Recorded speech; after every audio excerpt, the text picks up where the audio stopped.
Hello student, have a good day. In last video lecture I am discussing about phenolic OH group, alcoholic OH group, alkoxy group, and today I am explaining determination of oxygen in alkaloids in the form of a carbonyl group.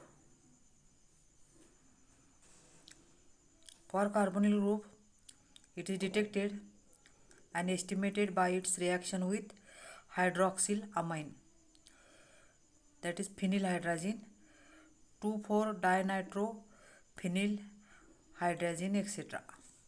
Therefore, I am showing the reaction here.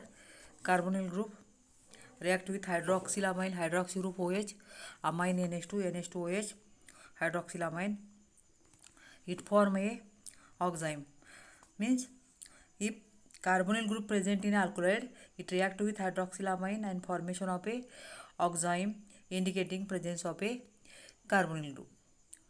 Then one molecule of aldehyde or ketonic group is equal to one molecule of a hydroxylamine.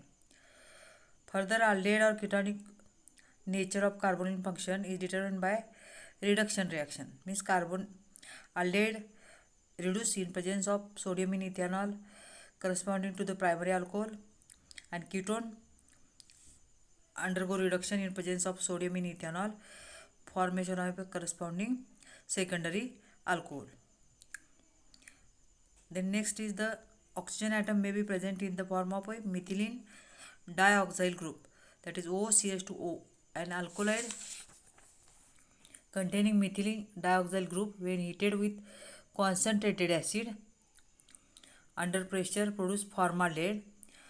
It is estimated by oxidizing to the formic acid. Therefore, I am showing here alkaloid OCH2O HCl converted to the OH CH2, releasing water molecule.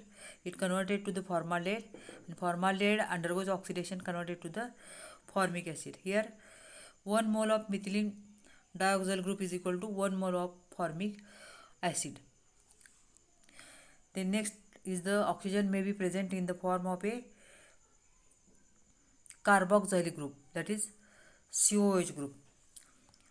Then reaction is that RCOH plus NaOH, that is acid plus alkali, gives sodium acetate plus water. Here 1 mole of carboxylic group is equal to 1 mole of a NaOH.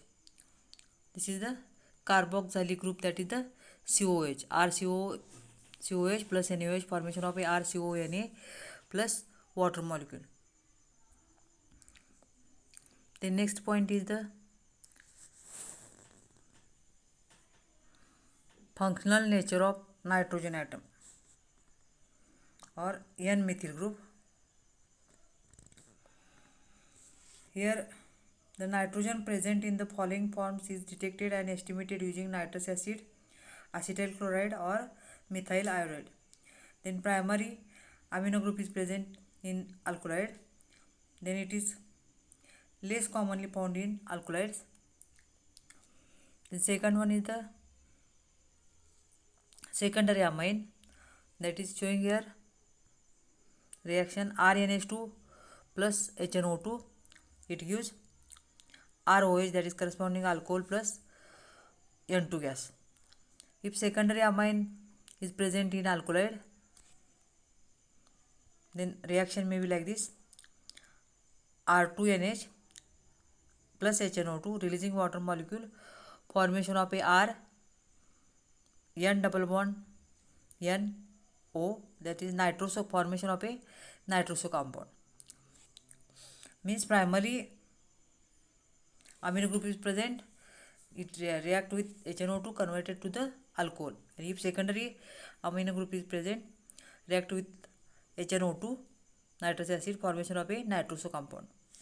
And further, if nitrogen atom is the tertiary, that is tertiary amino group, it does not react with nitrous acid and acetyl chloride, but reacts with only 1 mole of methyl iodide to form a quaternary salt.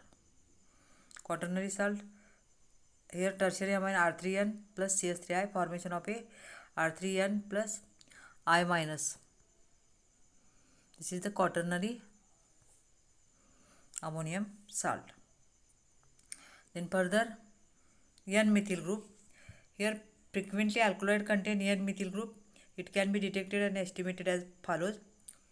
Here N-methyl group estimated by two methods. First method is the Hertzsprung-Meyer method and second one is the distillation with KOH. In case of Hertzsprung-Meyer's method, here many times question may be asked like this: N-methyl group can be detected by dash dash method. You remember that name of this method is the Hertzsprung-Meyer's method, and in Hertzsprung-Meyer's method N-methyl group is react with HI at 423 to 573 Kelvin temperature.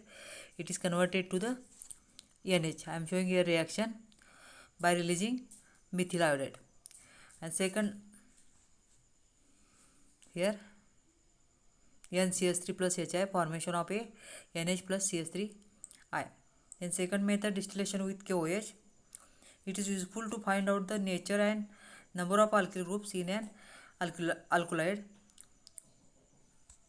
Distillation of an alkaloid with aqueous potassium hydroxide produces mono, di, tri methylamine depending on whether 1, 2 or 3 methyl groups are attached to the nitrogen. If ammonia is formed, it indicates the presence of a free amino group. Therefore, I am showing the reaction N-methyl group, KOH, heated, formation of a methylamine. Then in this way, formation of a dimethylamine, trimethylamine and the ammonia. If ammonia is formed, then it indicates presence of a free amino group.